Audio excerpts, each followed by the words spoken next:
Hello, everyone, and welcome back to the dreaded Haggard podcast. Today, I'm joined by ever-chosen champion and Dark Lord of Total War Warhammer multiplayer, Felkon.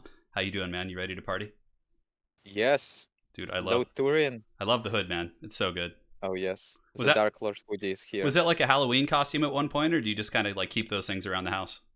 To be fair, I forgot from what I get it from, but you know what? It's worth it. It's it's I it's yeah. brilliant. I thought about getting rid of it, but no, you cannot get rid of such a glorious hoodie. Yeah, I think I had one of those when I was younger. They're pretty sweet, man. Those big kind of bathrobe like slash. Well, that is that actually like a Star Wars thing, or is it like a bathrobe Yeah, technically? yeah. It's like full on It's, thingy. it's a full costume. Hell yeah, man. Yeah. So on that note, well, on another note, today we're going to be doing a Q&A. So you guys have submitted questions on both Patreon as well as the community section of the channel, and we're just going to be going through and answering those bad boys. So you ready to go? Yes. You Let's good? go, You got champ. your tea? You're set? All right. So the first Yeah. question comes from Will Lorenz from Patreon, and he asks Felkon, against what faction would a double Hippogriff Knight build work? So big, thick Bretonnian hippos. Mm-hmm. Like if you were going to make it work. Probably, you can drop it on Blood Knights and delete them. That's about it. You might try to do the same with Britannia, uh, like in a mirror, Mhm. right? Double Hippogriff Knights in a mirror. Maybe you can try to do it against a cannon faction like Empire, but then your Hippogriff Knights will get shot and you'll be very sad. Yeah, seems like a pretty risky gambit against anyone with like missile prowess. Yeah, I can see that working against vampires, like kind of an Air Force dominance build.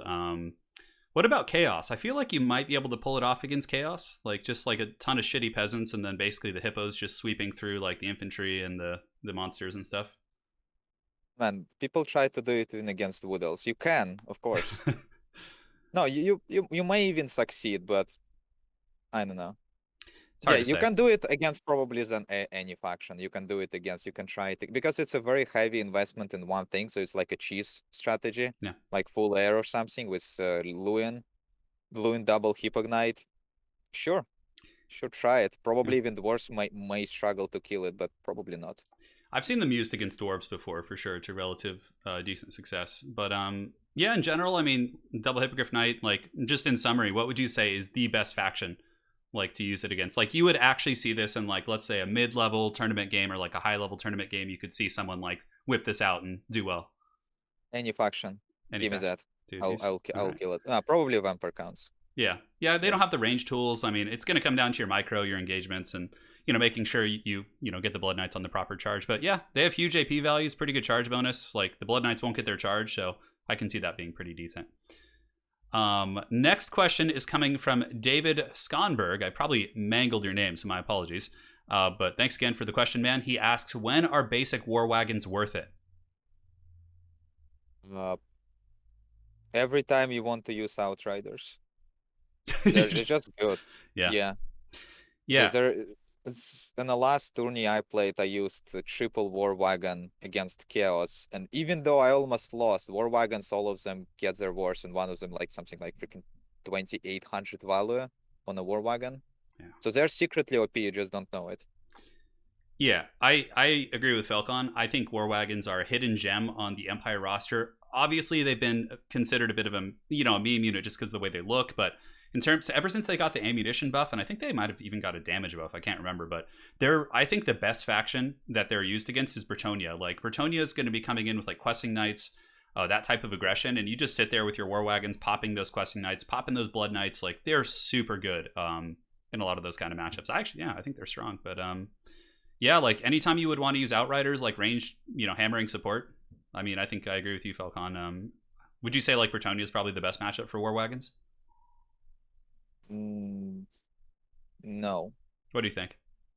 no, I don't think Britannia is the best matchup, but it's a very good one for sure. Yeah, Because Questing Knight, you kill it, but at the same time, it does have enough speed to reach you. yeah, for And sure. as soon as they reach you, they are dead. So unless you have some very specific build, every time you have a War Wagons, you have to have some idea to fall behind Mhm. through, because even like a basic, I don't know, Chameleon's King can chase it and beat it down. Yeah, of course. So Yeah, yeah, I don't like them they're against too Lizardmen slow. myself. Yeah, no, they are great against Lizardmen. You think so? As soon as you Yeah. see something like a target for you, which is cavalry, lord, Pterodons even even. Soros, Yeah. Pterodons, Mm-hmm. they just kill it. In melee, they are trash. It's good to know. I've learned something. Yeah, the war wagons like I consider myself an Empire main, and I really like to just kind of like when I'm playing Bretonia, you have like lines of crappy state troops, and you can go harass, and then they'll try and charge them. You pull back through your own troops, and it's just really nice for taking the initiative and forcing your opponent to react to it. But in general, Felkon has a great point. Apparently, they're good against lizards. I haven't tried it. It's a matchup I'm not very comfortable with, but Any matchup where Outriders shine, yeah. war wagons will do well. Yeah, they're just like so safe. They're pretty heavily armored. Like whereas with Outriders, they can certainly do some huge damage. But if you slip up once, let them get caught, that value's gone. But the wagons, they go strong for Sigmar, and late game they can be used for some Haggard rear charges and things like that. But all right. So next question is from David again on Patreon. He says, Turin, how would you compare your skill level to someone like Felkon? So Felkon is like S tier, like in terms of like the highest tier. I'm like a B plus, like in tournament play. Like I can fight the A players. The S tier players usually give me the business, but I'm up there. I would say that's my assessment. Felkon can judge it as well, but it's Oh yeah, I would give you a B plus. But yeah, there's a joke in community about it. There was a yeah. list, like a tier list of players before ever chosen. Oh, Before ever chosen that I won, and I think I had a B plus. somebody gave you. Oh, you see, that's just a gross underestimation, though. Like So yes, you're. I would give Turin a B plus at this Thank you. point. Everybody is B plus though, but everybody, yeah. No, man, you. That's just a joke. I love it. But yeah, like in terms of like if we're really being serious about it, Falcon's definitely an S tier player. Like most community tournaments he enters are high level. Community tournaments are high level tournaments. He has a very solid chance of winning if he try hards. Whereas myself, And I might get past the first couple rounds, maybe get to like the top 4, but generally I'm not going to win it. Though it's possible, but yeah, I would definitely we're, put you at one of the best in the community, hands down. we're gonna make Turin S tier. Just wait for it. Once my It's gonna happen. nerve damage in my hands fully heals after like another year, and I can practice more, like more than 5 games a day, and get more reps in. We'll talk again. So the next question is actually very pertinent to you, Felkon, as I know you love your Druki. So do Dark Elves need a more diverse roster or stat rebalancing to make them better for multiplayer? Because again, you've said Dark Elves are one of the worst factions. I agree with you. It feels bad playing them. Generally, I think they're very weak, and agree with you on that. So what do you think Dark Elves need to make them better? Like, what are they missing? Just send you Dark Elf win. What you talking about? Well, technically, like if we're talking about like best or worst, then yes, like for example, you can say Beastmen right now have very low diversity, not the strongest unit, low leadership, huge variety of problem, bad lords in general. Besides Morgul is like insane. So you can say Beastmen are bad or low tier. It means that there's more matchups that they're bad, that there is matchups that they're good at. But for example, like Beastmen, like Stomp, like Dark Elves or High Elves, pretty well. They actually do well against Wood Elves. I don't know why people don't use it. Like if you fear something like Magic Stagnite, just blast them with Magic. Take two casters if you want. Same with Dark Elves. Dark Elves need to make them better for multiplayer. They need like patch. See a patch, please. The like as how good faction and multiplayer doesn't like diversity doesn't make faction better. Lizardmen have one of the best diversity in a game, and all you see is Chameleon, Skink, and Solar Well, it's Engine because so many of builds. their DLC units suck. So Yeah. that's answer to your question, yes. But generally, like, so you would say for Dark Elves to be a little bit stronger, they would need some, or like to not have as many bad matchups. Obviously, they would need number one, better DLC units outside of the freaking Medusa and things like that. But like generally, like, don't you feel like their HP pool is just kind of low across the board? They're very much like glass cannony, but they don't even pack that much punch. Would you agree with that? Yes. So the stat rebalancing. Yes. The question was stat rebalancing or unit diversity. They have diverse roster. Like Medusas suck. Something like what Dread Knights are still like just a joke. So like stats. Stats will fix it. Basically, if you give every Dark Elf unit 200 health, they will still not be top tier. So yeah.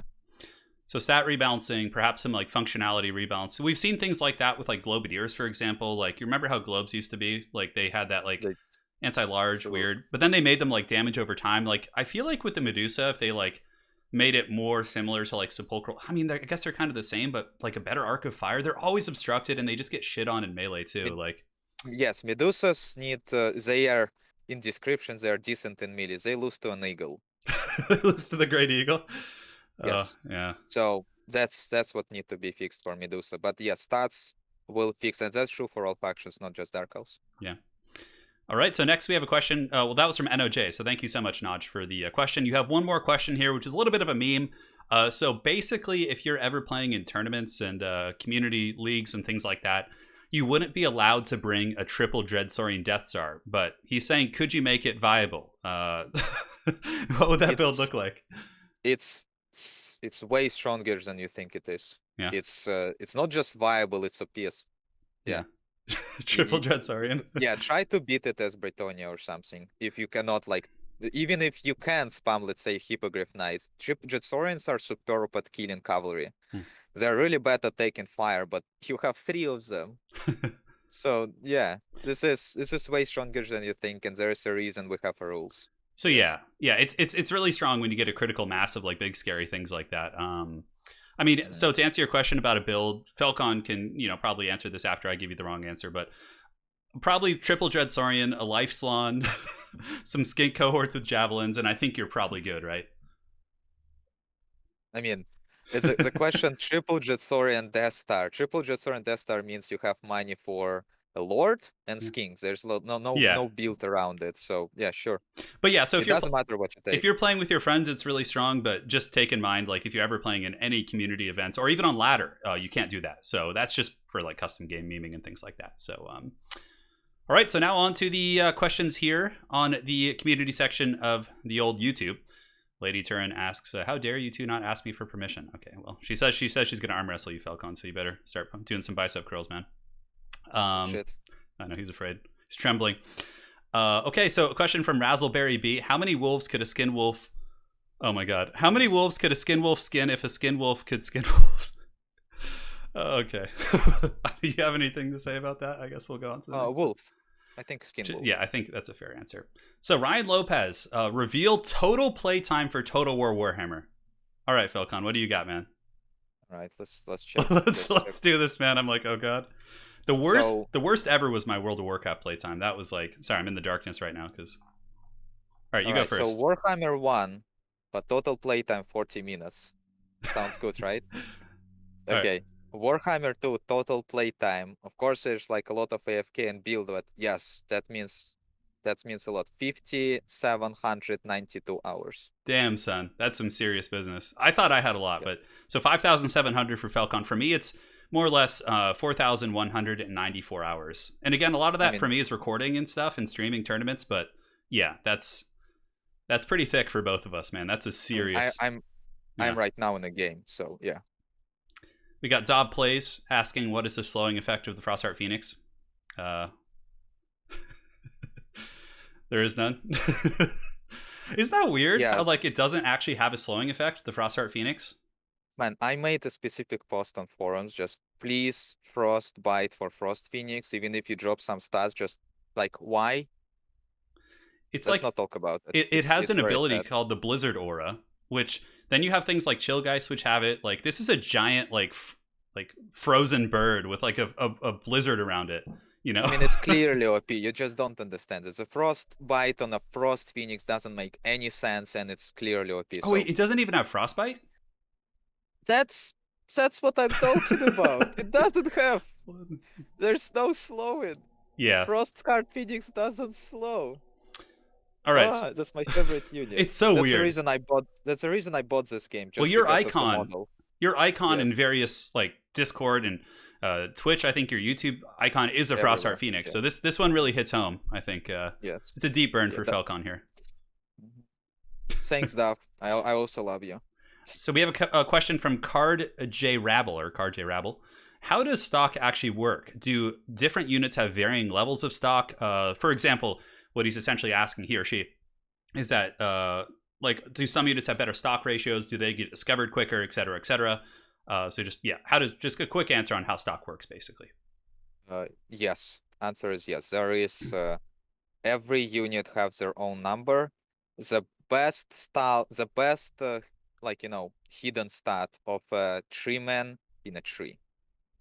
So yes, Durtu in a tree. I once hit Durtu from Noctilus in something like, I don't know, 50 meters. Yeah. That was just amazing, and he was like one hit away from death, and Noctilus lost his attack order. That was the greatest, yes. And And chameleons, seconds like just without any force. That's chameleons have like one of the best ones. got it. So in open field, essentially every unit, like Felkon explained, does have a different variable in terms of like how soon they're like the discovery range. And a really good website for checking that out, Dob Plays actually linked it here, was Total War Warhammer Stats, or twwstats.com has all those like weird hidden stats and things like that. So yeah. Oh, here you go. This one's right up your alley. So from Cap Chanka, he asks, why is Tic-Tac-Toe an S tier legendary lord? Well, you see, S for snake, I guess, for Sotek.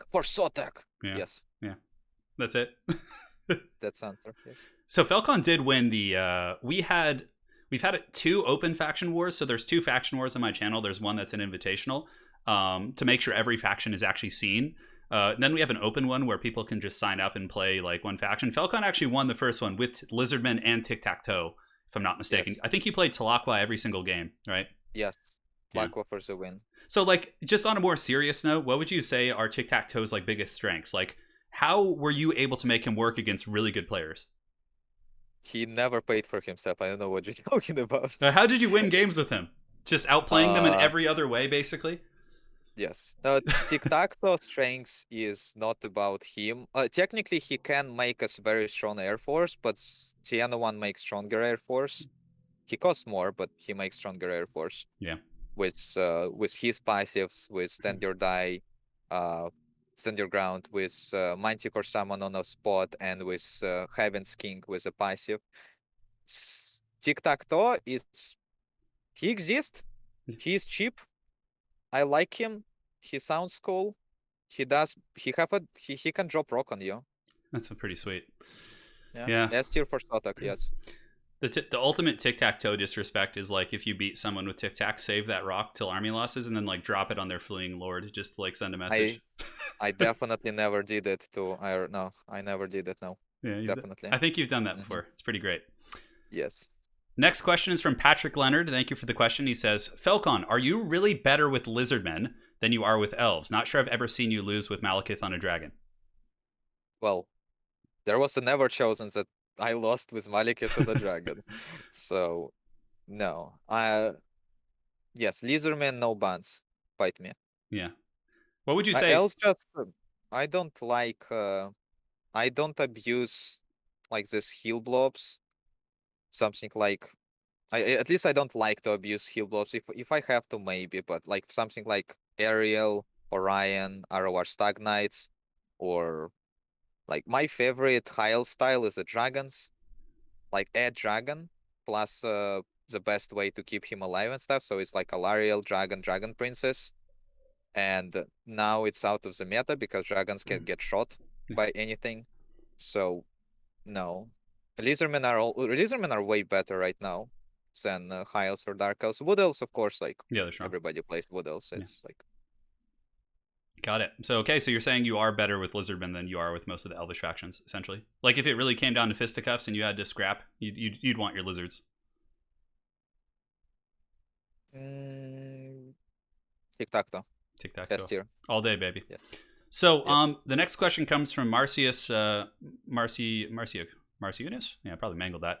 So as a beginner, like a new player, what would you say are the most important aspects of building an army? Obviously, you want to cater your army to the opponents to your opponent. Well, not your opponent. You're probably not going to know that till you're more advanced, but to the faction you're playing. So that's the most important thing. Know the faction you're playing, like, kind of familiarize yourself in that sense. But what are the fundamentals of army building that you would give to a beginner?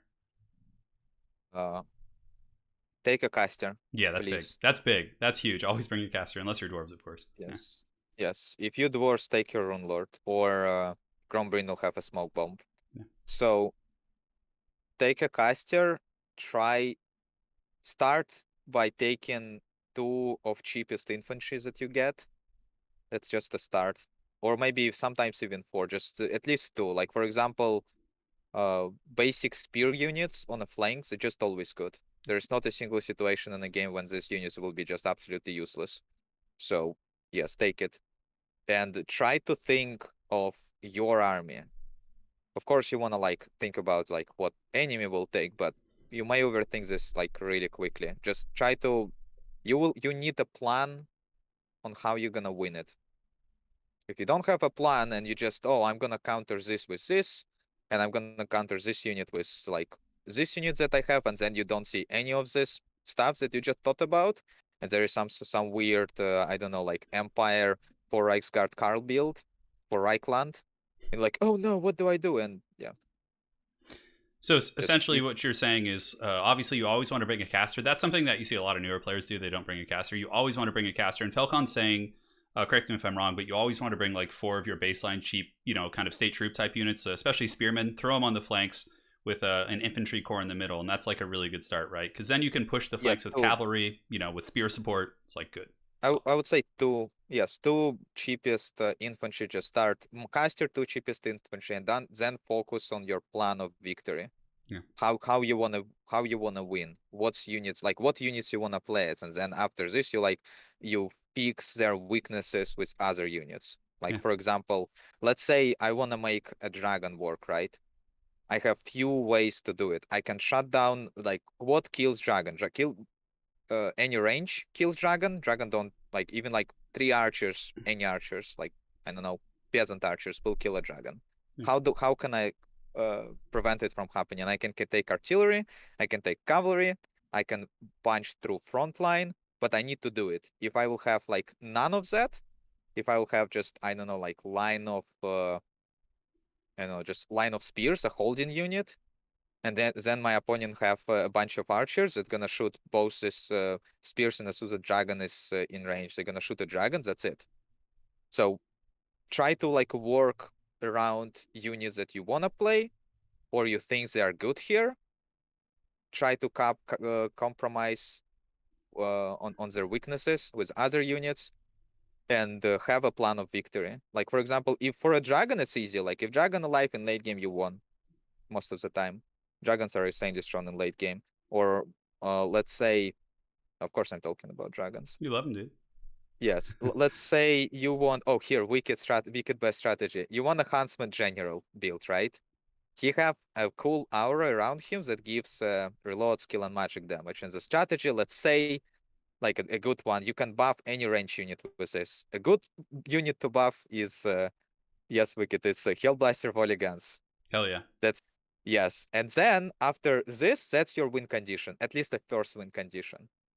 Now you want to protect it. So you take your Empire Knights, you take your spears, you take your state troops. Maybe you will have secondary win condition, like let's say Gottschalk. Mhm. And that's about it. Or maybe your second win condition will be just an insane amount of cavalry that you will cycle charge everything to death. So yeah, think about your game plan. And please take a caster. Always, yeah, that's the most important thing is to take a caster. And also on that caster, do not bring all the spells. For anyone who's new, you can, in a multiplayer lobby, you can remove the spells and actually save quite a bit of money. So you just want to bring the spells, like Felkon just described, that are copacetic and synergistic with the build you're using, right? So if you have an elite dragon or something, bring a regrowth. You guys get the picture. Next question is from Hip Hop Fan. He says, just getting into multiplayer, so he's a new player, and he's finding that his micro is what holds him back. He's slowly developing his micro, and since he, maybe doesn't have an RTS background, it's just, getting those skills, those fundamentals down, what factions would you recommend for someone that has relatively, slow micro speed and wants to just kind of, progressively get better? So what would be like 2 or 3 factions you would recommend to someone who has slow micro and is just getting into the game? Tomb Kings. Tomb Kings? Mm-hmm. Yeah, Tomb King's meta is Seed, so that's already better than moving. So Tomb King's probably the best ones. I wanna say dwarves, and that's probably true, but people already know it, so there is no reason for me to recommend it. Yeah. And it's not always true. Like half of your games you will just lose and you will not even know what's happened. So yeah. Not Empire. Empire's high micro, sadly. Yeah. Yeah, I don't think Empire would be. Maybe if you have something like 12 infantry empire, maybe that can do well, but probably not. Yeah, I wouldn't say Empire. Technically, technically, I would recommend Beastman, which Really? sounds like Yeah. sounds like a counterintuitive, but technically, your build, like half of matchups, if it's 4 chaos span. Yeah, So you force hard spawn group, Ungor spears. Yeah. you hard group and right click. Done. Yeah, that's very true. Beast, and what's really cool about the two factions you just suggested, so number one for Tomb Kings is, yeah, you can play these very simplistic low micro builds, with Monster Mash or just sitting with like a casket in a box type thing. But what's cool is, as a hip hop fan, as you do get better at the game, Tomb Kings also have some like high micro play. You can go with Skirmish Cav and Nehakar Horsemen and Chariots. So it's a good starting place. Plus, it's all in one DLC. You don't have to like get multiple DLCs. Tomb Kings are a great choice. I really agree with Felkon there. And yeah, Beastmen, you can just mouth breathe and just like have like 4 Ungor spears with like 4 spawn and just like Morker and just march them down. So yeah. And Vampire Coast probably, like kind of base one. Yeah, Coast. Yeah. I mean, but then again, like Chaos and Norska probably aren't, like, you can do the same thing with Chaos. You could do like Marauder spawn. With Norska, you can do like Mammoth, Berserker rushes. Like, those are all viable choices, I would say. Yeah, with the reason why I think Beastmen are slightly better, you don't have Horseman archers. Yeah, Centaurs, I guess. So you don't need to worry about it. You have your full frontline army, and then you like what you micro. You micro like one flank with your Centaurs or something. Done. Yeah, it's very true. Like, Beastmen players, I mean, obviously high level Beastmen players are going to be much more dynamic in their gameplay, but if you are new, going into quick battles, you can get an Ungor frontline, like Felkon said, spawn micro like 2 Centaur units with maybe some hounds attached to them and just call it a day. Or you can go full Vanguard, another shot again. That's even less moving. So you go full Vanguard, so half of your stuff you're gonna do even before game starts. Again, hard group, right click, and then again micro your Centaurs. Done. Yeah. So I think that's a really good assessment. I wouldn't have said that. I would have gone with like Chaos Norska, but you raised some really good points. Like, Tomb Kings is kind of one like I didn't think about, but now that I've been playing Tomb Kings lately, I remember so many games where I'm sitting with like a skeleton wall and just microing like only my Sharpty Great Bows or like my casket, No, you can do the same with, of course, with Chaos and especially like double Mammoth 5 Berserkers builds. Here you go. Strong. Yeah. Next question for you is from Algorithmus Priester Quant. Oh man, I just have no idea. Well, let's call it Algorithm. Thanks for the question, man. He says, who is a better lord, a Huntsman General or the Archlector? Well, that's obvious. Archlector. Yeah. That's not even close. Final answer. Yeah, he's got Soulfire Bombardment and Hammer of Sigmar. I mean, those are all pretty good abilities, so. He has the best buffs in the game, so that's not a close close call. Huntsman General's a bit of a meme. He's the Hellblaster meme. Yeah. A lot of people sleep on it, but Grand Hammer of Sigmar that follows you. It's 50 seconds. Yeah. And the buff, that's a medium buff. So there is 3 types of abilities in this game, for most part. There are some exceptions, but like 80 gold plus minus 160, twice as much, and 3 times as much, 240. So we call them, small item, medium item, big item, right? Or like purple, green, and white. This is a basic medium size item. And this is one of the best buffs in the game. And so is damage resistance. People say that Shield of the Old Ones is OP. It's 18 seconds. Yeah. And it doesn't follow you. This stuff is 50 seconds. It feels so good rolling with Volkmar through their formation, just popping all those different buffs, Yeah. Balance of abilities in this game is weird. And Archlector abilities are superb. Yeah, he's better than the Huntsman General, 100%. So thank you for the question. Next one is from Artely and Alex. He says, when are the best times to use Monstrous Infantry? Like, what are some matchups in which they're very good? Just to kind of simplify the question, we could even say, like, when do you use Kroxigors? When do you use Crypt Horrors? Like, what are the best applications of those units? Like, when do they work? Take them. What was that? Take them, they work. They work, take them. Yeah. That's done. So essentially, just like, and I guess if you're trying to bunker bust someone's front line, it also gives you mass against cavalry. They're pretty dynamic units for sure. They do so much stuff. You can take them in every matchup. Yeah. If you want. I don't think of any matchup when like, oh, you took like a chaos span. Well, you just lost. Yeah. So It's great Yeah, utility. it's more about like a strength of your uh monsters infantry. Like for example, Croxigors have anti-infantry, which means if you just spam it, they are not a win condition. They cannot kill stuff. They can block stuff like other monstrous infantry. They have high resistances, nice leadership, nice armor, nice HP, nice missile resistance. But their melee stats don't exist. Even Empire Knights have more melee stats Yeah. than a Croxigor. So don't expect it to kill anything that's not like a dwarf, and even dwarves can chop them pretty well. So yeah, but you can take monsters infantry in every situation. They're just good. Yeah, the mass is really strong. Being able to trap enemy lords is really incredibly powerful. Even if it can't kill it, it can trap it in place and allow your other SEs to come in and karate chop them. And The mass, yeah, yeah, the mass is mass is a good. big factor. Yeah, It's because in this game you pay for mass. Nobody's says it to you, but you do. So like for example, like a lot of people probably already like kind of like have like same idea. Like if you pay for speed and mass. Like you have, let's say, uh a river unit and a sword. Okay, Dark Rider for 50 and a sword unit for 50. Their only difference is one is just more models. The melee stats are pretty similar, bad stats. One have like more charge, mm-hmm. but the main difference is one is squishier but faster and have mass. The mass is a biggie because, for example, if a dragon or let's say an eagle landed on an infantry unit, it wouldn't have much problem pulling through like a full unit of infantry.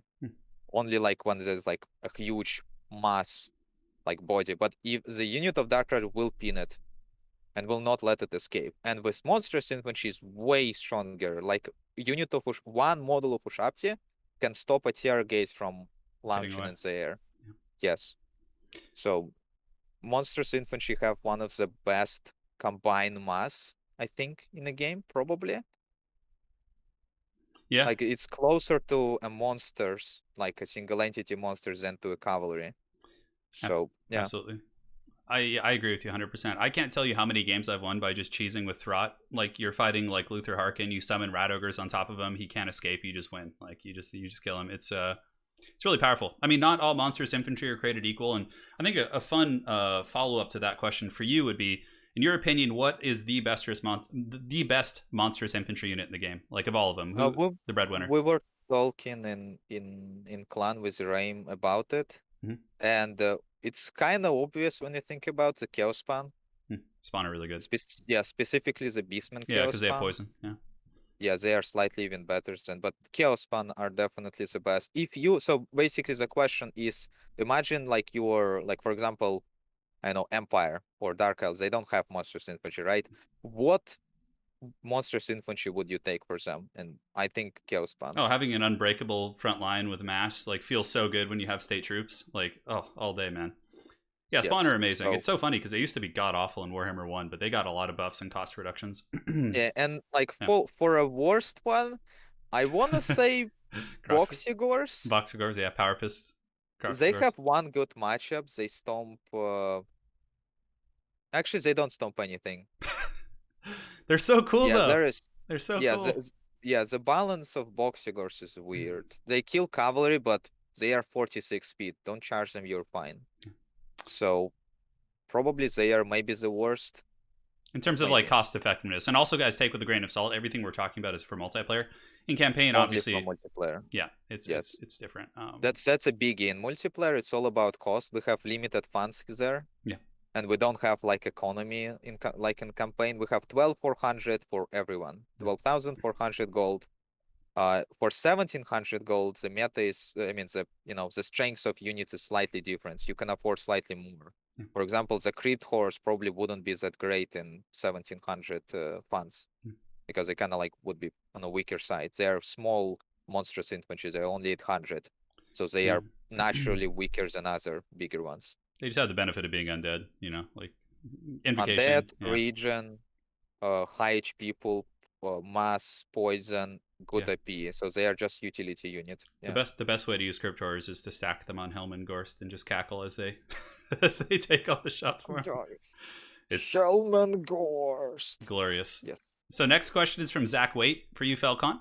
It says, "What is the best way to learn from your mistakes and build upon previous experiences in the game?" So, yeah, take it away, man. What is the best way to learn from your mistakes? I would say repetitions, man. Just, The best way to learn from your mistakes. Learn from your mistake. I mean, after my first game in this game in Warhammer, I print screen it and I just looked at like how units performed. Like when we started, it was only kill counts and like some like general feel of what anti-large did, right? So basically, like how right now you have actually like uh, after every game you can look up which units perform, which units did damage, right? So for example, if you have like a spearman unit, you don't bother with the damage value, right? But if you have a damage dealer unit and it didn't perform, that's when you misplayed. That's when you need to work on. Like, why did this unit didn't perform? If you can save a replay and look up a replay, if you don't remember what happened, and like then you will, load the replay and see that it just gets shot by archers and you didn't saw it because it's a snowy map, for example. Yeah. So there is that. Yeah, the tools we have now are much better than the Dark Ages of just looking at kill counts. Because kill counts can be deceiving with like Bretonnian peasants, Skaven slaves being quite prominent. Yes. So this is probably the best way to learn on your mistakes. Well, you're talking about learning on your mistakes. You with only you. You don't work with anyone else.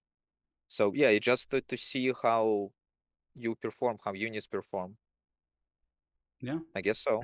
Yeah, I think that was great feedback. Like, look at the post-battle screen, check out your damage dealing elements, your win conditions. If they didn't win you the game or produce value, evaluate why they didn't produce value. Go back, check out the replay, correct the mistakes, adjust your build. I think that's a great answer there from Felkon. And next we have a question from Sugo Carbonara. He says, what exactly... So you've obviously been very successful in multiplayer, right? You've won big tournaments. You win pretty consistently. Hands down one of the best players out there. What do you do better than like that other top players that gives you the edge in these glorious duels? Like, what is your biggest strength like that really gives you the edge over your opponents that you think other people don't maybe do as good as you? Dragons. Dragons? Nah. Well, technically dragons, because like I played pretty well with them, I think. Mm-hmm. And when dragons were meta, I was winning more. So what I don't know. Let's say I'm not sure. This is a tough question. I don't have like a prepared answer and I cannot answer it like just from a get-go. Let's say T, the power of T. Yes. I think I can partially answer this as someone who's commentated like a million Felkon games. Whether it be, just replays on my channel or different things like this. Yeah, so obviously he has exceptional micro, really good map awareness, right? So like he'll be looking at the map from a macro perspective, and if he has a weaker front line, he's not going to take the front line engagement. He's going to kite back until he can get a favorable engagement. I would say Felkon's really, really good with monstrous play with like dragons. We even saw him win with the Dread Saurian before it got its mass changes in the Everchosen. Really, really good monstrous play, and also amazing flank pressure. Like a lot of players in Total War Warhammer, when they are going to fight their opponent, they march head on, front line and front line. But what he does really well is he adjusts his army to a flank and forces the opponent to react to it while he like overloads flank positions. I think that's some of his big strengths. But you can correct me if you disagree with any of those points. But those have just been my observations of your playstyle. Maybe. Yeah, maybe. All right, we'll roll with that. My playstyle doesn't give me much edge. Like there are better playstyles than my playstyles for sure. Fair play, man. So Anthony Boylan with the next question. We already answered this one more or less. So again, he asks what to do to make Dark Elves better. Just kind of stat reworks, make some of their meme units, and Lizardmen need this too, right? With like making some of their DLC units like Dark of Sotek good. Dark Elves need it with like Medusas, and they're very squishy, so like a stat rework, right? Like we more or less answered that earlier. But Anthony, thank you for the question nonetheless. Hopefully you were able to catch the answer we had earlier. And if you didn't, head on back. Samurai Warrior, next question in chat. He just says Malice, that's it. He's got nothing else, just Malice. Yeah. Right. Samurai Warrior represents, Malice in your faction war. And the thing is, so we try to come up with like builds when he like gonna shine, Yeah. because it's very situational. Like either your opponent have something like a worse things, and you just hunt it with Malus all game, and you're like, yes, he's doing something, and then he gets stuck on a spears, and he's not Tyrion, he don't have a something. Yeah. Again, he's not Tyrion. Something like Arkant can literally ride away from him on a horse because he have 10 more speed. Yeah. So, and that's one of the better matchups for Malus. So, Yeah. yeah, I don't know, man. You know everything that I know. Yeah. Yes. Malice he's definitely pretty memey. We can kind of turn this into an actual question. I think for Malice, one thing that might seem a little bit extreme, but I think if you made it so Malice did not degenerate in his demon form, like, I think he would actually, it wouldn't be OP. Like, I think that would be fine, and he would be good. Like, he'd be strong, like, stronger for sure. Like, imagine if that was the case. Like, you don't think that would break him, right? Or make him, like, obscenely overpowered? It would. You think it would, really? Yeah, I feel like that's it wouldn't. kind of too much. No, that's kind of too much. It's like for example, It's like Heart for of if Avalon. Tyrion, look, if Tyrion gets Heart of Avalon every time, Mhm. that wouldn't make Tyrion OP. Mhm. Because all he gets is half of his HP. That's not secondary his HP bar. That's only half of his HP back. And he most of the time he gets terrified before he even get it because he's not Yeah, used to or the he'll be lower routing. difficulty. He'll be routing, being chased off by, like, some hounds, and For it'll pop. for Malus, Yeah. that's different. No, he's Because unbreakable. Yeah. Zarkan will heal, and it's not that hard. It will be basically Malus will be heal capped every time. So In Zarkan form. let's take this with a grain of salt. So, not a grain of salt, excuse me. So what if let's just do a little developer kind of scheming here. What if Malice transformed into Zarkan but could no longer heal? Like, they changed his one ability to not be a heal, just like AoE damage. So, like, Maybe. yeah, because then That's maybe, because that means that's better. I think that'd be cool, That's because maybe. it's the worst feeling in the world when you're like, oh, I have this badass ability, but then it's a death sentence. Like, you're just Yes, you click on it. He's got and 66 speed. He can't catch anything. He just rides around the Well, map. I think He can catch some infantry, I guess. yes, I think that he needs 10 speed like a Yeah. horned ones. Yeah. And then he will chase Arkan. And he will actually chase a lot Chase of Ark. This 10 speed is a big difference in this game, because It is. cavalry, like a cavalry speed difference in this game is somewhere from like 66 is one of the slowest cavalries. Mhm. Like the slower only like boars. Yeah. And 60 and 78 speed is one of the fastest, like Dragon Prince speed. Yeah. I think boar boys And have like 60 speed. Yeah, they're really slow. yeah, they're like slightly slower than Mhm. others. So this 10 speed may make him good, but what you suggestion probably would be stronger, even, I think. And I don't. Yeah, I think we came to a nice compromise of like he doesn't degrade, but he no longer heals when he's a demon. Like, you can have him heal while he's in his dark elf form with the item he has, but then he no longer heals once he transforms. It just feels so bad, man. So bad. Yeah.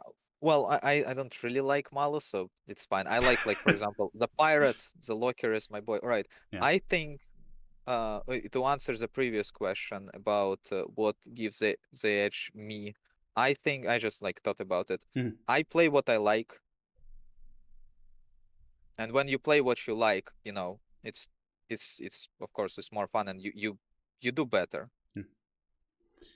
That's very true. Because what I find myself doing when I play in tournaments is I'll come up against an opponent and try and tech against them into stuff I'm not comfortable with and stuff I'm not like enjoying playing, and then that comes back to bite me in the butt. Whereas if I had just gone with my original thought, would have been aces, Yeah, I'm not enjoying like playing backseas with like in a corner of the map. I'm not enjoying blobbing with like Durtu boxes. Yeah. So it's even though I really like Durtu, but I It's try cool. not to box. Yeah. So yeah, just I play what I like. I play my play style, which is something like Aristodemus called it a kite rush. So you technically are rushing, Yeah. but you will kite. Or you technically kiting, but you will rush as soon as you can. So yeah. It's great analysis. Yeah, I agree. It's like what we were saying. Like, if you don't like the engagement, you pull back, you kite, but you're also rushing at the same time. I think It's fun. It's mobile. It's good. It feels good. Yes. Hell yeah, man. Next question for you is from the Rage Piglet. He says, should Grimgor Ironhide be cheaper in multiplayer? Yes, but he is not the worst anymore. Yeah, You he's know who not. is the worst? Who do you think is the worst? Tretch? It has to be Tretch. No.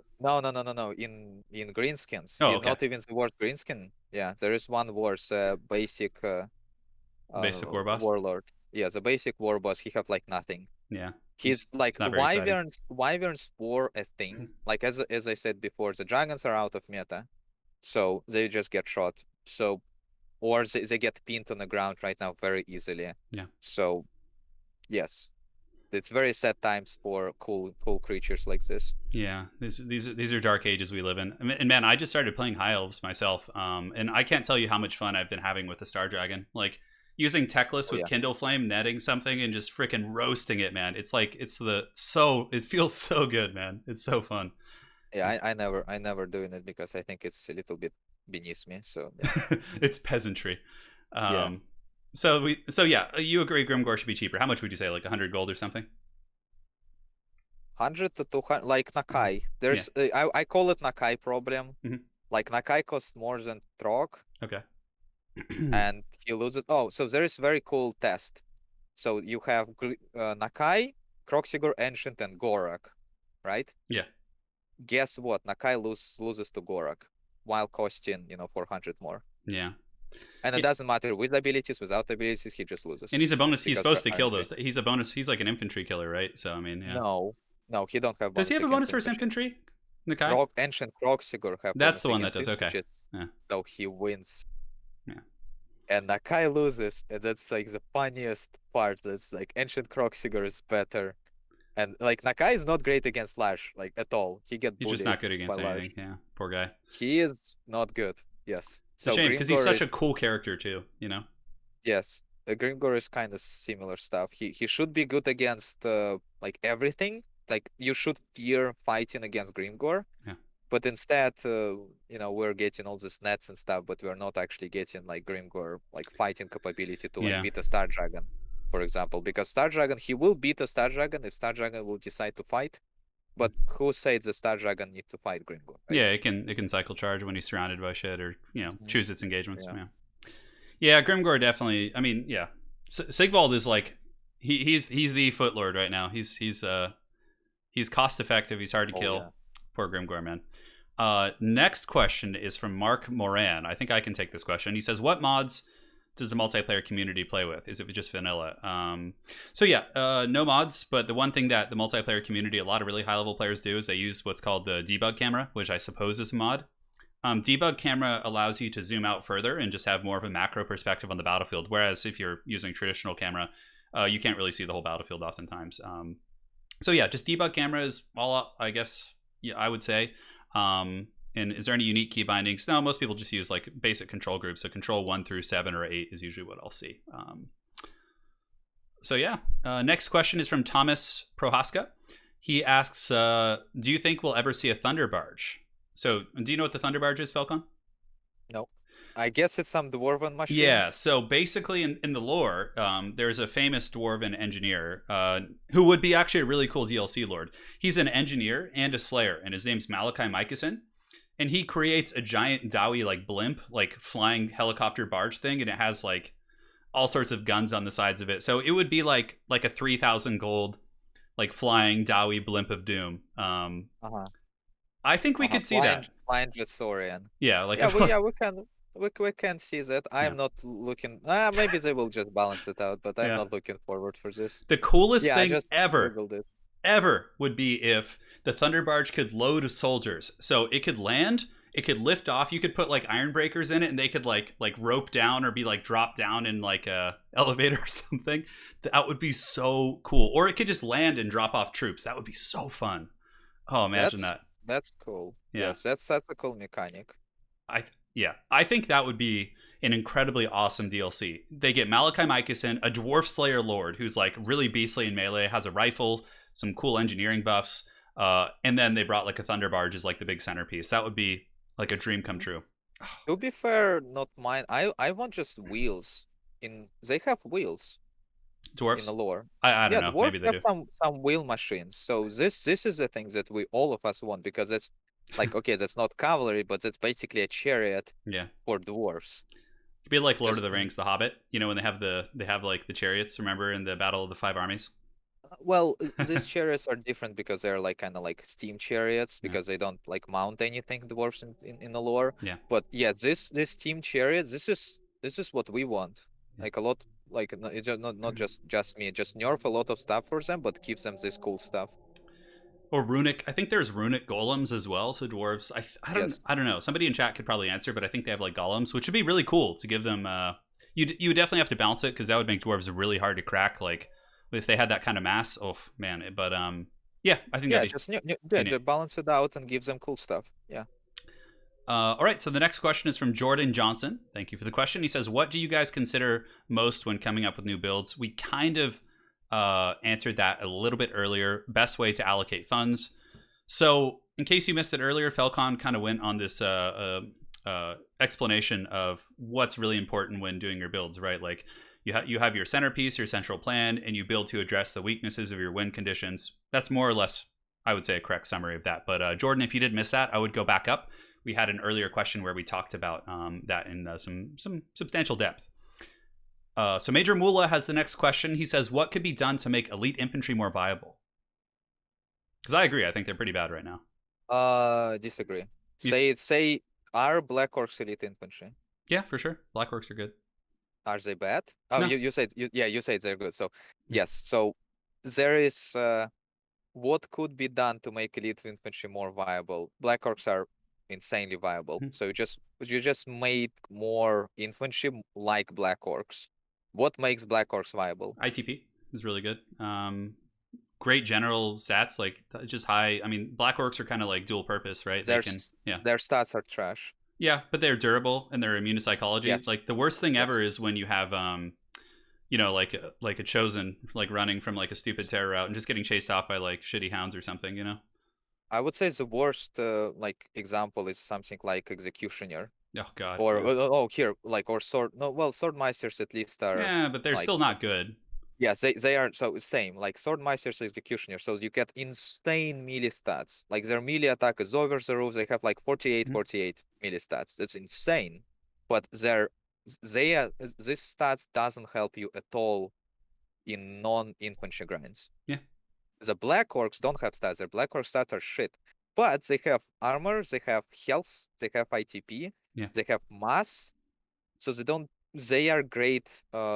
Double, and they have weapon strengths to hurt and NAP to hurt anything that's not like infantry size. Yeah.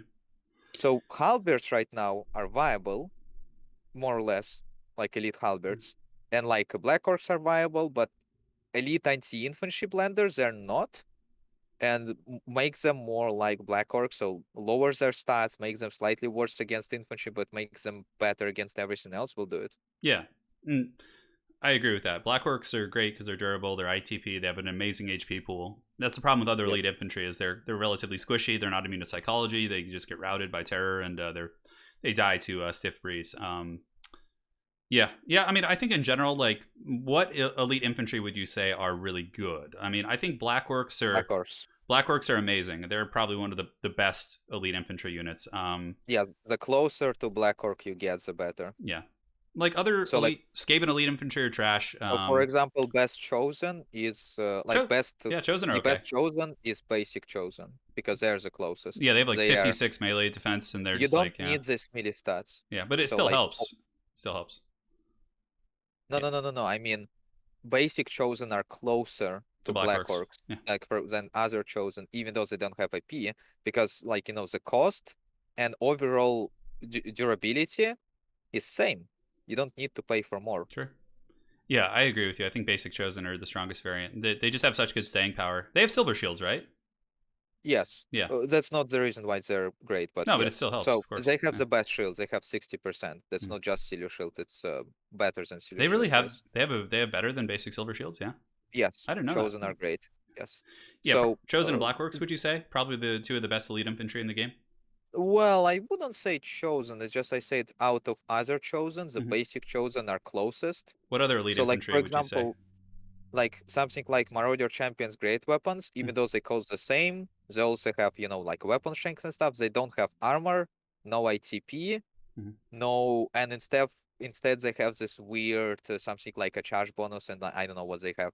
Their stats are kind of like speed, maybe They have the like a enrage little bit. mechanic too, yeah. So without ITP, without armor, like their people, I guess is fine. They get stomped by everything that's not infantry, and even in infantry fights, they don't kind of excel because they don't have insane stats. So yeah, I would say the closer to Black Orcs, Yeah, it's a good the answer. better.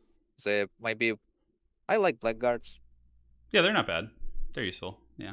Yeah, Yeah. I don't think they're the best, but I think the assessment you had of like just the closer to the Black Orc you are with HP, pull armor, ITP, the better. Like I think that's what you could do to give them bigger HP pools, lower their combat stats a little bit, and just make them a little bit more durable, perhaps. Granted, from a lore perspective, of course, like Sword Masters are going to be more of a glass cannon compared to the Black Orc, which is supposed to be like an NFL linebacker, right? They have very different roles, but and who knows? The meta might shift. There's going to be probably like 5 or 6 more factions coming. Like maybe they'll be viable against some of those. Like we'll see. All right. So next question is from Jinx BMD. So after your recent competitive matches with players outside the U.S. and Europe, so he's talking about the Chinese tournament I played in. Are there units you now see as significantly more viable and optimal in any matchups than you did before? To be honest, not really. Like, I don't think it changed my perception of anything. Like, the builds they used were certainly things I wasn't terribly used to seeing, but they have different rules. Like, in the tournament we played in, we were using banner rules, but they have a whole different rule set, so that kind of changes their meta and whatnot. But honestly, their playstyle is certainly different, but it didn't make me want to change the way I was playing. I don't know if you've had similar experiences playing versus folks from like Korea and China in these different metas, but I would not like to talk about. I don't like Chinese meta. Korean meta is cool. yeah. What would you say So is like the Korean meta like compared to ours? more more heavy hitters, Yeah. I guess. Like monsters you're saying, or like just more No, like Alpha no, Strike? like no. Let's say like just like for example, as Dark Elves, Mhm. they used Dark Shards as a front line plus Cold One Knights, like heavy damage Yeah. units before it was cool, and even still it's not cool. So it's like the kill your opponent before you die style. I like it. Yeah. It's cool. Yeah. Like Go ahead. yeah, and the Chinese meta is the opposite. Chinese meta is just a very beefy builds and sniper lord. I don't like it. It's interesting. I didn't have that experience when I played recently. Mhm. What I found is, yeah, they use pretty wide builds, as a matter of fact.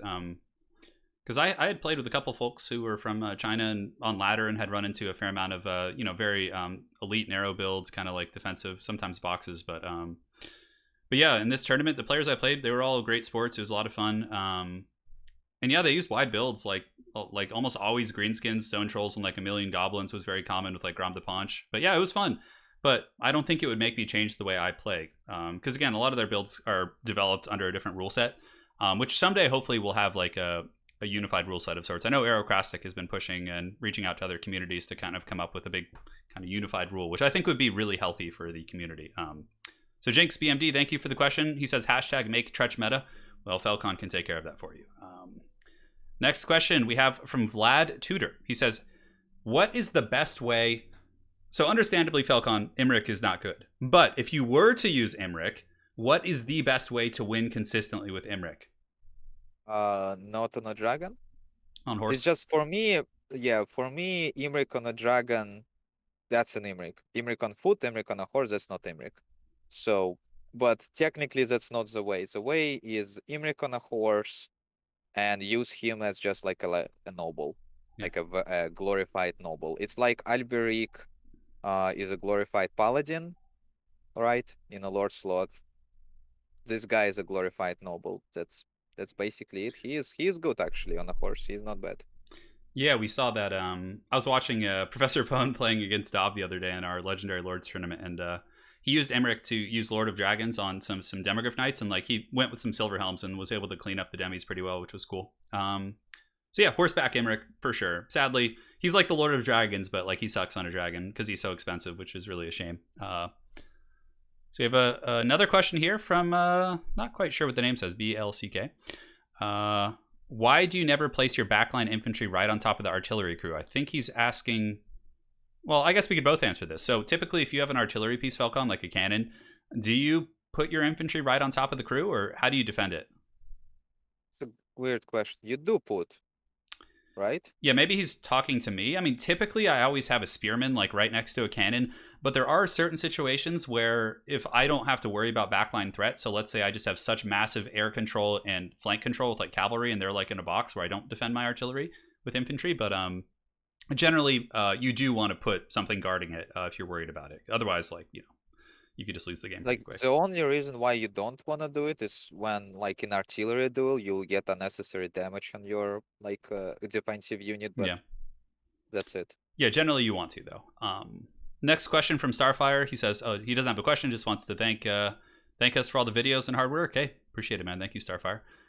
So next question is from Zebra Duck. How much do you think the Sword of Cain should cost if it was in multiplayer? Would you agree or disagree with its implementation? Oh man, holy shit! I would agree with implementation of Zebra Duck in multiplayer. Hell yeah, I think that would be a good like I Lizardman guess monster, no, I think it will be a Beastman. peasant mob. Yeah, Yeah, peasant mob.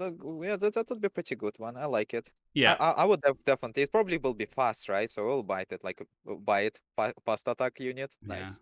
Zebra Duck's pretty badass. Yeah, though to answer your question, Zebra, Sword of Cain in multiplayer.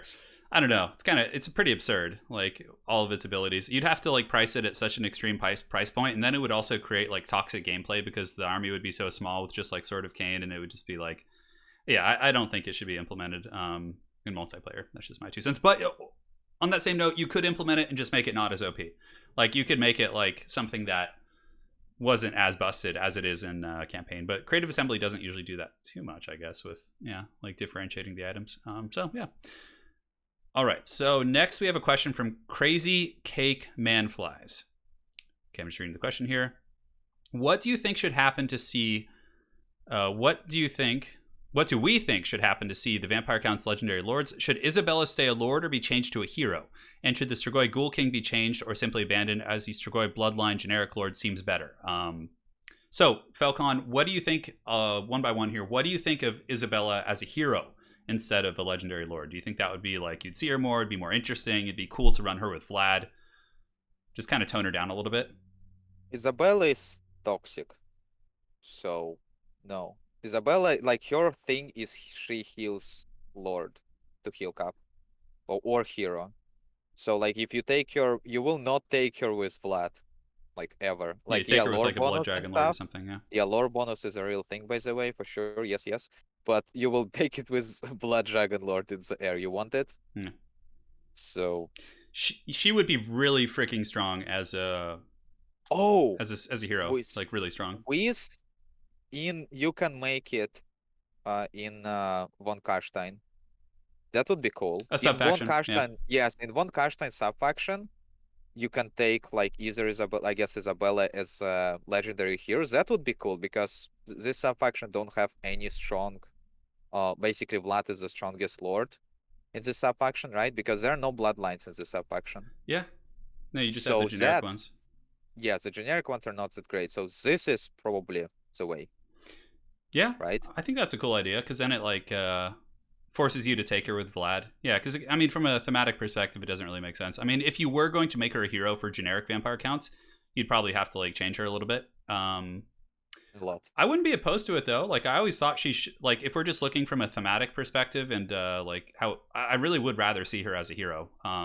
Could be then Yeah. she should have some clear synergy with Vlad. Otherwise, it's like she will be buffing not Vlad, and then it's gonna be just why. It'd be really cool if they had something where if they're in like close proximity to one another, there's like a buff going off, just like in campaign when their two armies fight together, you get like a buff, but like something much tamer, obviously. Like Vlad gets some like ward save or physical resist, and so does she. If they're like and maybe she's only a foot character. Like I don't know. There's things to consider, but I would like to see her as a hero instead of a lord. I think that'd be cool. And then Strigoi Ghoul King. Yeah. So, what is your opinion on Strigoi Ghoul King versus the Strigoi Bloodline Lord? Like, do you think it's a little redundant, or is there like, yeah? When we were talking, I think we were talking with Ira about Arrowcross. all lords. Like we were making like a list, like which are good, which are bad. I literally forgot. about Shigoi Yeah, like you forgot he exists. Bloodline. The other one's so So much better. He has like a free heal. He's got like, oh yeah. okay, so technically they are kind of interchangeable if you don't take a lot on him. Yeah. Like if you don't take like basically anything, if you take him only for Spirit Leech and a second summon, so then probably Shigoi is like viable kinda, but of course Ghoul King is better. And no, you can't really abandon it because I think Shigoi is free and Ghoul King is not, or are they both free? They're both free, I think. Yeah. Okay, then I guess Shigoi don't really need to Yeah. be, I guess. Yeah. It's kind of a funky situation, but honestly, I don't think it's too significant. They can just leave them as they are, and people can play what they like with that. Nick Farrell has the next question. So essentially, he's asking, how do we stop kite builds? Are they still meta? He says, "Am I an idiot?" No, you're not. Kite builds can be tough to deal with, especially if you're a newer player. So yeah, Felkon, what would be your best advice for dealing with kite builds for newer players, people getting into multiplayer? Because again, you go into ladder, you run into someone who's really good at kiting. What is like the most, how do you deal with that? So, uh, sadly, that's why kind of meta like exists here. But basically, you if you have problems with kites, that's probably because you have like a sword masters in your build or something that doesn't do anything to kite. So yeah, that's basically the answer. If you have wider build with more shields, with more archers, like base archers counter kite. Yeah, 100%. Like high elf archers, even though like it's counterintuitive, but high elf archers counter Wave Watchers because they need to almost get in range in order to shoot, and if you just move a little bit with your art, if you see like as soon as like Wave Watchers like in range, you just press move, and you dodge the shot, you press attack, while Wave Watchers retreat, they get a shot from these archers, and here you go, you dodged half of the shot.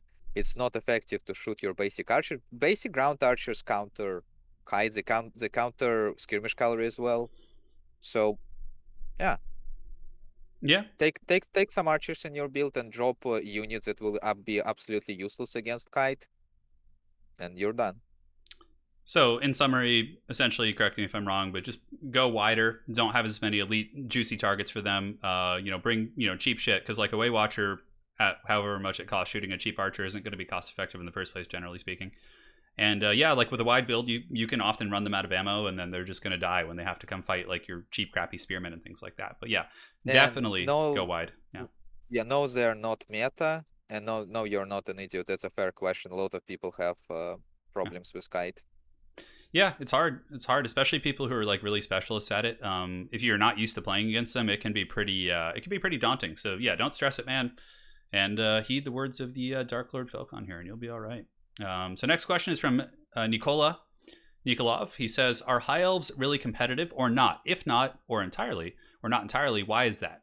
They had DLCs. How come it didn't fix them? So are high elves competitive or not, and why is that?" Every faction is competitive. Even beastmen are competitive. It's just the way it works is they have good matches, for example, beastmen and high elves as well. High elves absolutely stomp dwarves. Or high elves do well against, for example, wood elves, which everybody thinks they're OP. So they are competitive.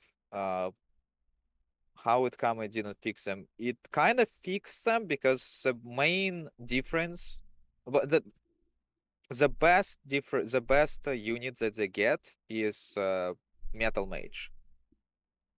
Because the archers, previously their only way for armor piercing was sisters, nobles, dragons. That's it. Literally it. Or bolt throwers. Yeah, that's it. That's like 4 units. Or I guess Phoenix Guard. Five unit types. That's it. They didn't have anything else. Like you can take white lines, but they will get cramped by this, large, big armor targets. You can take swordmeisters. Again, AP again will get absolutely destroyed by like a Stegadon. So this Plague of Rust probably the biggest win that they get from all these DLCs. The DLC units are okay. The Silverins are good. Are Rangers DLC or Rangers DLC? Are DLC? Well, I think they were an okay. FLC, but they came with it, so yeah. Yeah, they're fine. The balance wise, they didn't get anything like essential. The Warlands were like the ones that could have made High Elves way stronger. Because everybody thought that they will be like peaks, like Razor Gores Yeah, with for Beastmen, generalists. Mm-hmm. like generous, but they are pure anti-infantry, like fast missile resistance anti-infantry and very specialists. Yeah, So like they killed dwarves. That's great. Oh, and say like and so undead. are They wreck counts too. every like any high elf build, right? Well, that's what I'm saying. High elf. High elves are really good against undead too.